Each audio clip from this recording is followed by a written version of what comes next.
So I'm going to talk about exoplanets, but more generally on substellar objects. And, well, this includes brown dwarfs and exoplanets. And after a brief introduction, I will focus on several programs that we have identified in the CanariCam science team as interesting programs for the instrument. And I will give you ideas on these programs, and so you can also figure out what can be done in the future. So first, for those who are not so familiar with the concept of substellar object, a substellar object is an object with a mass below 10% of the solar mass, down to the mass of Jupiter, so 1,000th of the solar mass, and beyond that limit. But CanariCam may be limited to work on these objects down to the mass of Jupiter. These objects evolve with time, and the intrinsic luminosity changes quite drastically as time progresses. So you have here 1 gigayear, and you see in green the evolution of the luminosity of brown dwarfs, and in red the curves for the luminosity evolution, the theoretical luminosity evolution of planets.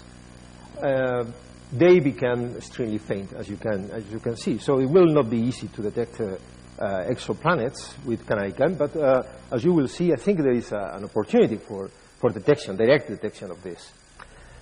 What's the coolest type of objects we know? These are the so-called T-dwarfs. These are very well-known brown dwarfs, and this is the near-infrared spectrum for the early T-types. As I say, they have been detected in the last 10 years quite frequently, and we know there are many of them in the galaxy. Easily, there will be several billions of these objects. But we want to go beyond these objects. We know that the coolest of these may have temperatures in the atmosphere of order 700 Kelvin.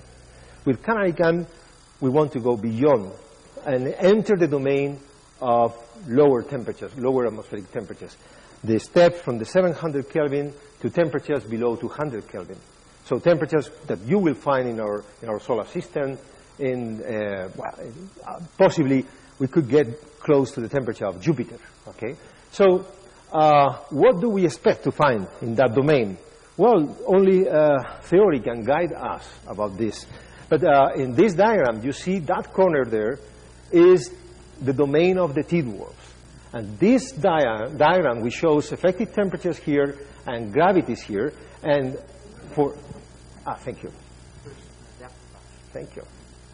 And the horizontal lines are labeled for different masses, from 25 Jupiter masses down to 1 Jupiter mass here, and ages are delineated with these dashed lines. You go from 10 million years, 100 million years, 1 billion years. This is the domain we want to explore with CanariCam. We want to enter here, and there is very little known. Of course, in terms of masses, we know these objects exist. There are objects orbiting stars with these masses because the Royal Velocity surveys have shown them at very close orbits, but we expect to see them with CanariCam in some cases at a much wider orbits, and understand and help to understand why these objects exist, how they form. And this is another view of the same thing. We have ages here, 1 gigayear, 100 million years, and masses here, 10 times the mass of Jupiter here. And these are tracks for different effective temperatures in the atmospheres, and basically this is the domain where ammonia will condensate in the atmosphere. This is the domain where water vapor is the dominant condensate in the atmosphere. We want to find objects in this domain. They may be brown dwarfs, they may be planets. It depends on the mass. But the temperatures, they coexist. It depends on the age of the system that we will be able to find brown dwarfs or planets. So I do not distinguish very much between them. But now I will focus on direct detection of Jupiters. These are theoretical predictions for the intrinsic spectrum that we expect from objects with masses of the mass of Jupiter, one mass of Jupiter, 5 times, 10 times. The mass of Jupiter is here, is the lower plot. This is in microjanskis, in log here. And this is our microns. And I have marked what could be an indication, and agrees, I think, with the estimates given by Charlie this morning. So roughly the 100 microjansky sensitivity for 1 hour exposure that we have been talking about. This means that we will be able to catch the flux of a planet with 5 times the mass of Jupiter at an age of 1 gigayear if it is located at less than 10 parsecs from us. If we want to catch the flux of a 1 Jupiter mass object, then, which is here, this has to be really closer to us, so at just 3 parsecs or so. Is there any case where we could expect to see a Jupiter? Yes, I will show in a few minutes. This is a plot that Maria Rosa did some time ago, and I have added this last curve for 1 Jupiter mass. Here we have the absolute M-band flux in millijanskis versus age for objects with different masses here, from 30 times the mass of Jupiter down to the mass of Jupiter. And the temperatures are labeled on the tracks here.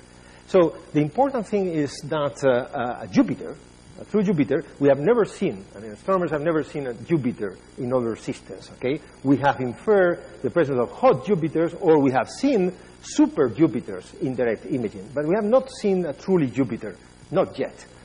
Now, Jupiter would be lying here, and this is, well, this is difficult because this is absolute magnitude, so it's for a 10 parsec object, and it means that we need to reach 10 microjanskis if we want to get there. But we could get these objects at 3 parsecs, that's the question, and this is something we will explore with CanariCam.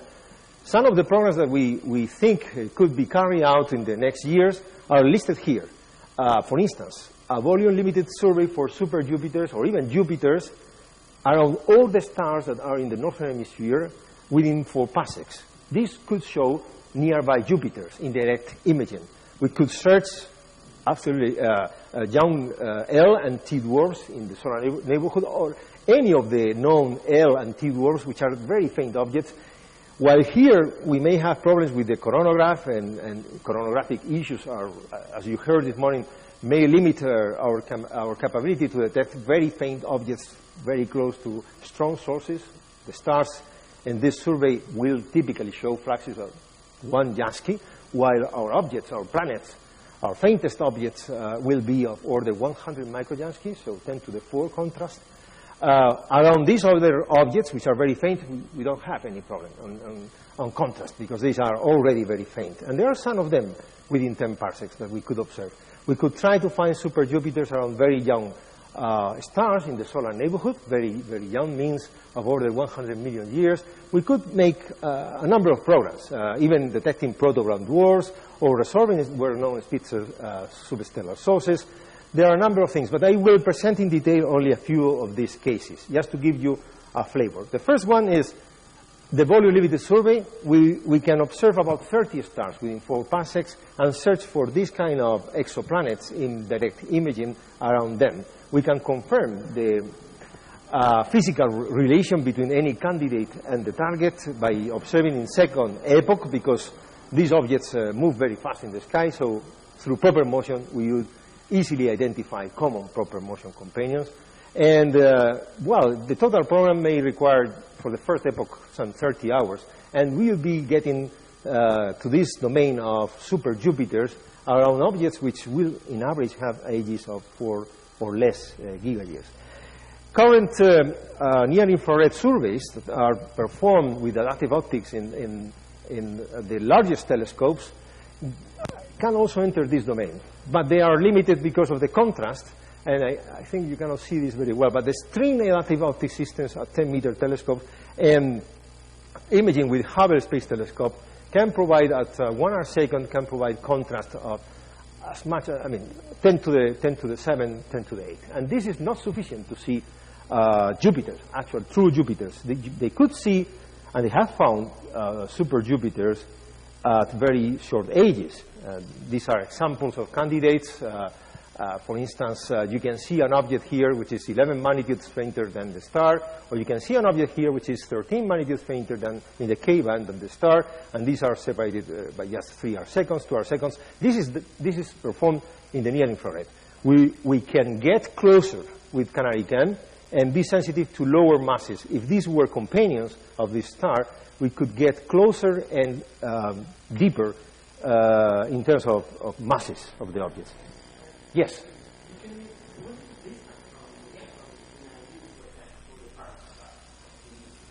In these cases, I don't remember well, but it could be easily a few astronomical units. Because this star is possibly at 20 parsecs or so, yes, so it could be tens or even tens of astronomical units. I'm not sure. I just took it from Meshev, but I'm not sure whether it's really, it has not been confirmed, I think. But the difference with us is that these objects in the near-infrared will be extremely faint. You see the J-band absolute magnitude, the K-band absolute magnitude estimated from models at 1 gigayear, while in the M-band they keep relatively bright. And the 5 gigayears, they also keep relatively bright. So that's why we think we can get deeper than in doing this direct imaging of exoplanets. And of course, what is our driver? Our driver is to understand the spectral energy distribution of the exoplanets, understand atmospheric properties, and understand planet evolution. Now, the cases. What I think is the most relevant, most appealing case is this star, Epsilon Eridani, which is a young nearby star with a real planet detected by radial velocities by Hatsis et al. Already 9 years ago. You have here the parameters of the star. It's very bright. Second magnitude in J-band. It will be very bright in the M-band. But the planet is 1.5 Jupiter mass, and I think the age of this star is very likely smaller than 1 gigayear, which means that we can estimate the flux, the intrinsic flux emitted by this planet at a level of 100 microjanskis at 10 microns. And 100 microjanskis is within reach for CanariCam. That's an estimate. We don't know.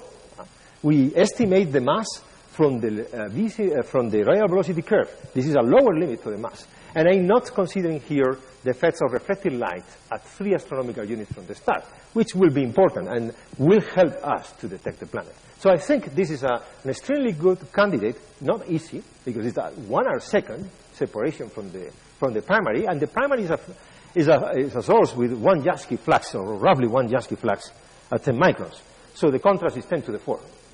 Okay, this is the domain for this case. This is the domain that we are going to explore. If the object is 1 Jupiter mass, or 3 times the mass of Jupiter, we will see, according to the models, this is the domain in H for the star, and these are the fluxes predicted for a companion with a mass of 1, 3, or 5 times the mass of Jupiter. Of course, the temperatures predicted from the models are of order 200 Kelvin in the atmosphere. We have never seen an object like this out of the solar system.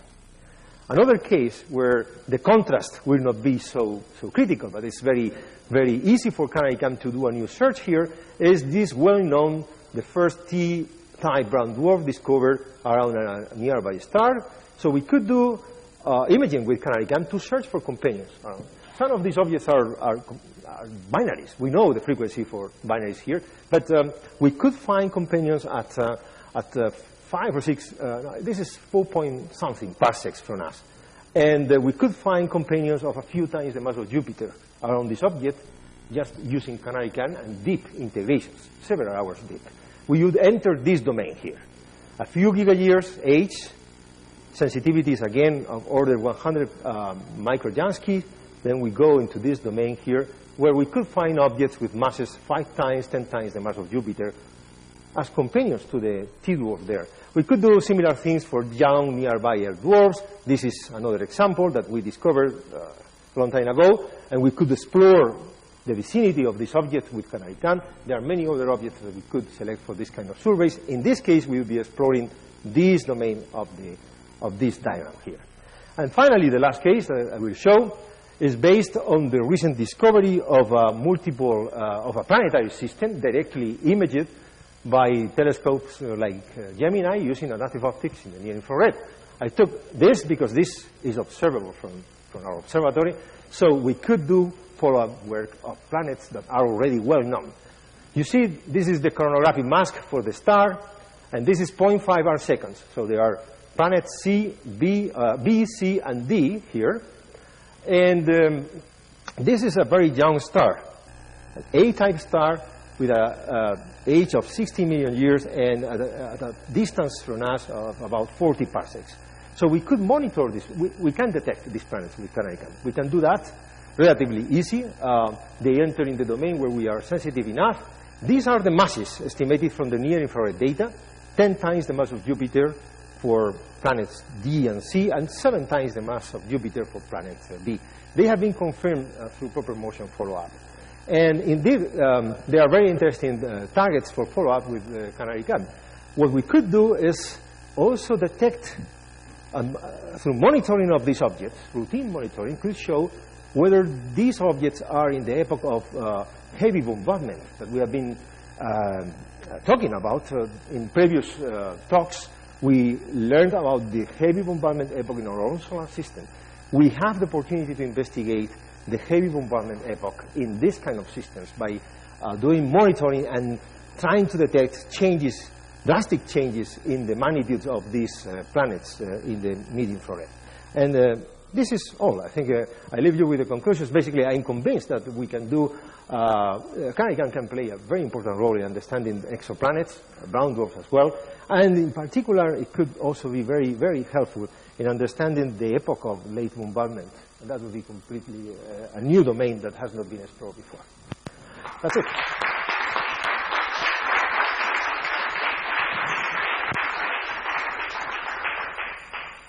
Thank you very much, Rafa, for keeping the time also. I'm intrigued by your idea of looking for the bombardment.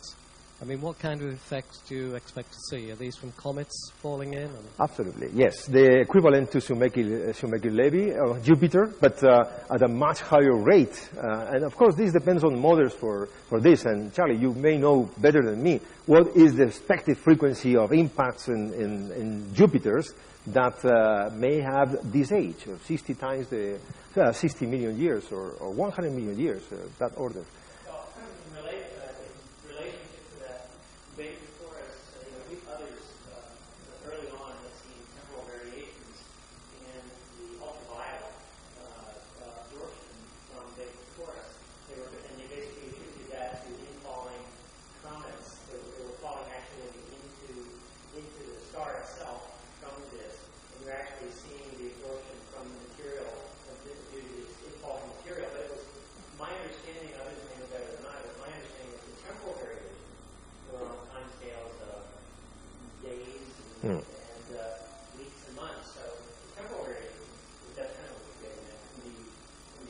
Very short. Quite dramatic, and actually that's a 12 million-year-old star, 12 million-year-old disk, and presumably the cometary dynamics and changes that we were seeing might in fact reflect other kinds of changes like those associated with bombardment going on in planetary environments here as well. So I don't know that kind of. Well, I guess we don't know, but I suppose with the solar-like system, the heavy bombardment was on about 4 giga-years ago for much of the system. 800 million years, yes. Yes. Well, that's what the theory says.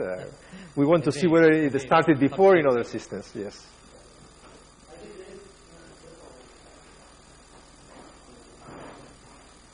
This is one of the examples where multi-observations would be very useful because we can be monitoring, for example, the excess thermal emission from a disk, maybe the activity of bright comets that happen to be around during that bombardment, so and also ultraviolet monitoring of the photosphere of the star.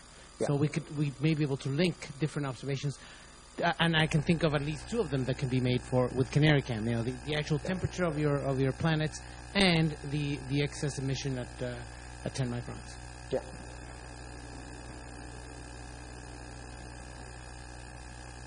Okay, I think we're done. Move to the next talk. By Nuria Huélamo.